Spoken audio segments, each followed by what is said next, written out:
Welcome to Art Blender, the internet talk show where we interview creative artists from all walks of life and from all around the world. I am Sharon Lee, and I am your host. In today's show, we are interviewing Ramon Johnson. Ramon has a long history in the South Bay. During our interview, Ramon and I talked about the importance of poetry, some of his love poems to Julie Andrews, how he wrote because he had to, and his battle with schizophrenia and attempts at suicide. He read one of his poems, Impossibly Me, and gave advice to young poets. I hope you enjoy the episode. Thanks, man. Hi, Ramon. Hi, Sharon. I'm so excited to have you here today. Thank you for being a part of Sharon's Poetry Podcast. Well, I'm honored to be here, humbled, and just grateful to have a chance to talk about poetry and the arts. Yes. And so well, I it's think exciting. we're both on the same feeling that our society and the community needs poetry, and I think especially now needs that ability to express and share and make that connection with people. Well, poetry,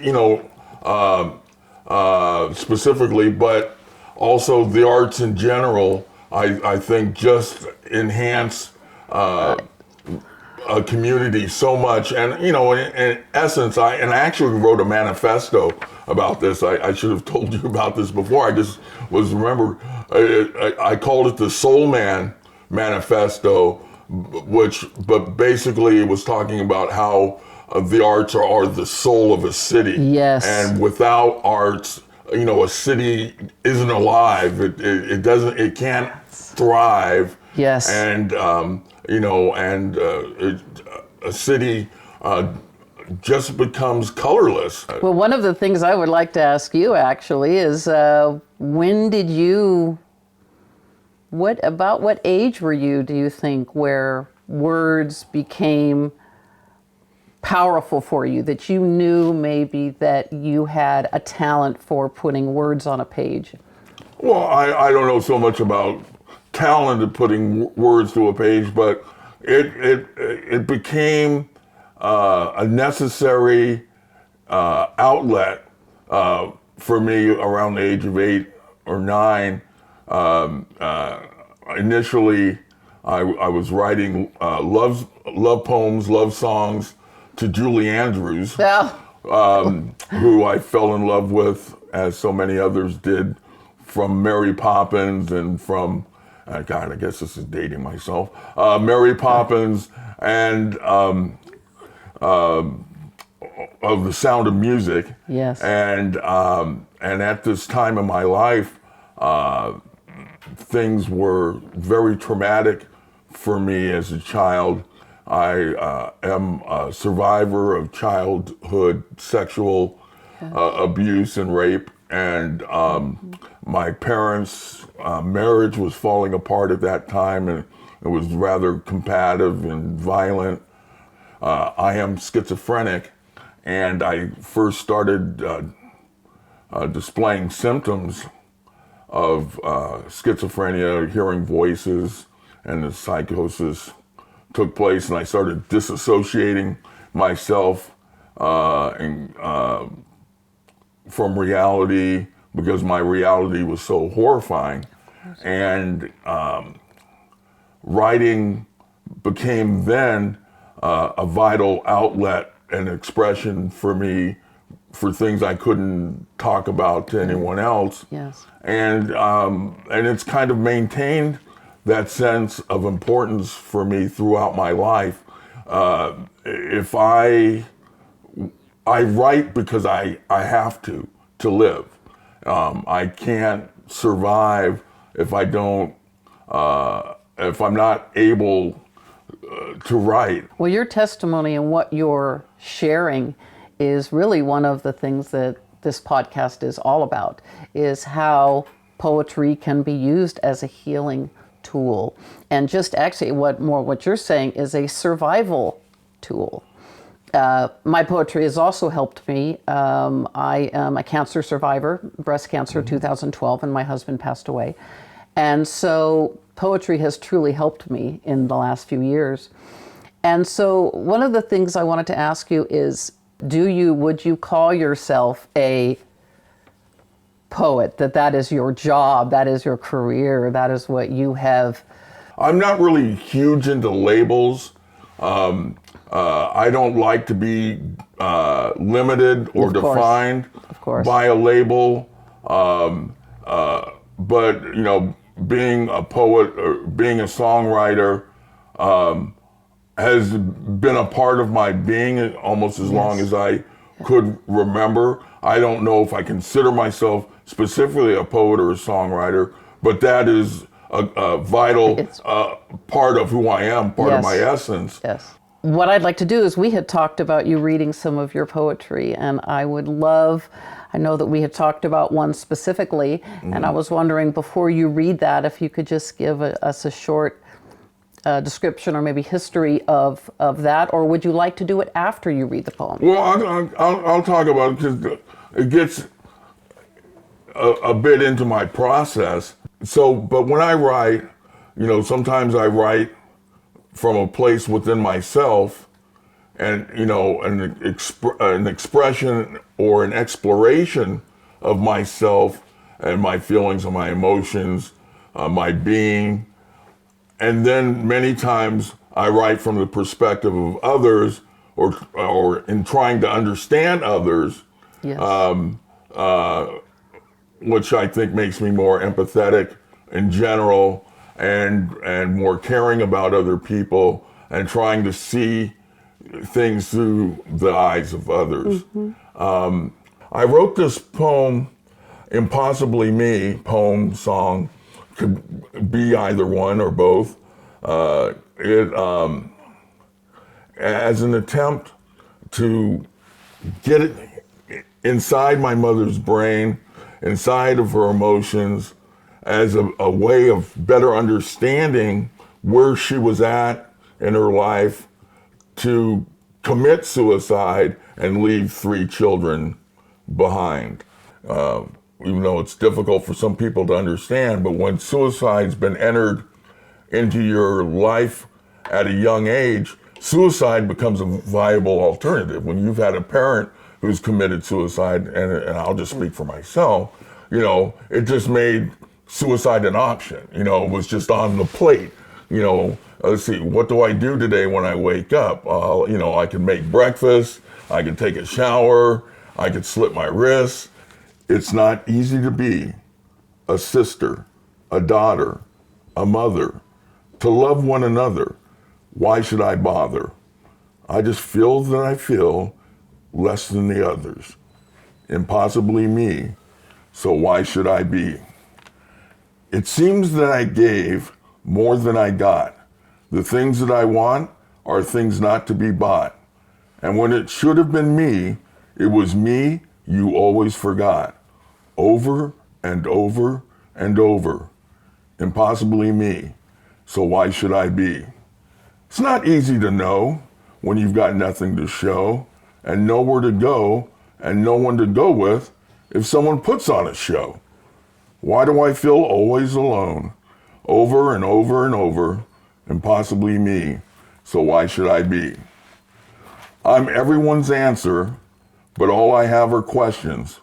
I'm desperately in need of suggestions, something, anything, anyone I can believe in, but I'm still impossibly me, so why should I be? Breathless and restless, tremendously reckless, relentless in my distress, with no one left to impress, a temptress with no conquests, without a reason why, impossibly me, so why should I be? A woman, rhyme without reason, a victim of another's treason, without a reason why. Now I just want to die. I don't want to feel this pain. I want to be stronger, but I'm just impossibly me. So why should I be? You call this life? Then why am I not living? I was born to be and exist, unforgiven, unloved, to be all of the above. I was never an us, just impossibly me. So why should I be? So why should I be? All want and all need, unrestrained but not free. Who would ever care about me when I'm really not who you see? If I could only breathe, maybe then I'd believe, but I'm just impossibly me. So why should I be? So why should I be? So why should I be? I'm just impossibly me. So why should I be? Why should I believe when no one ever cared about me? So why should I be? Why should I be? Why should I be? Why should I be? Why should I be? I'm just impossibly me. Impossibly me. Wow. Ramon, that I felt, talking about putting yourself in someone else's shoes and looking from their perspective, I was almost beginning to cry. That was very, very powerful. And that is, as I said, one of the reasons for this program is for me to say that I know there's so many people going through so many things. And that had a flow to it that was just natural to me. It was your natural,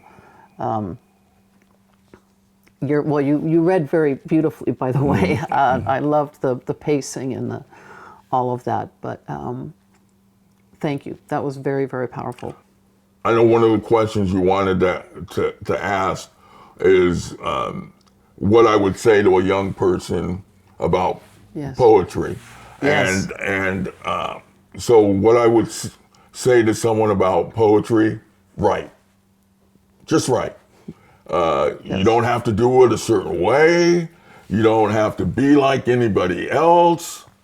Just write what you feel, what you see. Yes. Write what you want to write. I'm going to read one of my poems. Okay. Called Cancer Grabbed and Wouldn't Let Go. And it kind of chronicles how when I had cancer and my husband got cancer, it's as if the cancer just kept coming. It kept coming and coming, and there was didn't seem to be an end to it, and it didn't seem to be that I could shake it away. I mean, this is what of people using writing in the, well, as you say, in the moment or during the time frame that you're going through something. And one of the things that I'm wanting to share with people here, it's cancer grabbed and wouldn't let go. I sped down the highway, trying to get away, pressing the accelerator as hard as I could, in and out of traffic, looking in my rearview mirror. The glare of cancer, fierce and ugly, staring back at me, getting closer and closer. I wanted to go faster, but I couldn't do it. No matter how hard I tried, cancer was chasing me. It knew it had gotten me once, taken what was mine, ripped it off, leaving scars. But it didn't kill me. Now it wanted him, my love, my dear love. It was getting closer and closer and closer. We tried to fight it off, swerving in all directions. It grabbed through the window and held on tight. I tried to beat it off, telling it to leave us alone, but it was stronger, bigger than both of us. Together fighting with love and heart, we couldn't do it. This time cancer won, but it doesn't always win. But sometimes, no matter how fast you drive, illness grabs you and doesn't let go. But you still drive on down the highway of life and moments, treasuring time, beautiful scenery, and love. And I would say the poetry I've written in the last few years, it probably means the most to me. I've written poetry throughout my life, but the poetry in the last few years has truly been a savior for me, and it's helped me so much. I want to ask you a few more questions. Where can people reach out to you? Where can they hear your work? I know that you have a website. How can people reach out to you Well, and learn more about your? well, the best way to plug in with me right now would be Facebook, where I'm at Ramon N. Johnson. And friend me, follow me. Ramon, Ramon, middle initial N, Johnson, Johnsson. You can always email me at Chef Ramon, KSJS at gmail.com. That's Chef Ramon, KSJS, ChefRamonKSJS, all one word, at gmail.com. And I will definitely answer you. And so those are the two best ways currently to contact me. Thank you. And I will be having you back because there's so much that we can talk about on so many levels. Yes. I believe wholeheartedly that by embracing poetry specifically and the arts in general, that you are embracing the light, you are embracing positivity, you are embracing love. And what a wonderful way to end. Poetry is embracing love. So thank you very much, Ramon. I really so appreciate having you here. I appreciate you spending some time with me. All right. Thank you very much.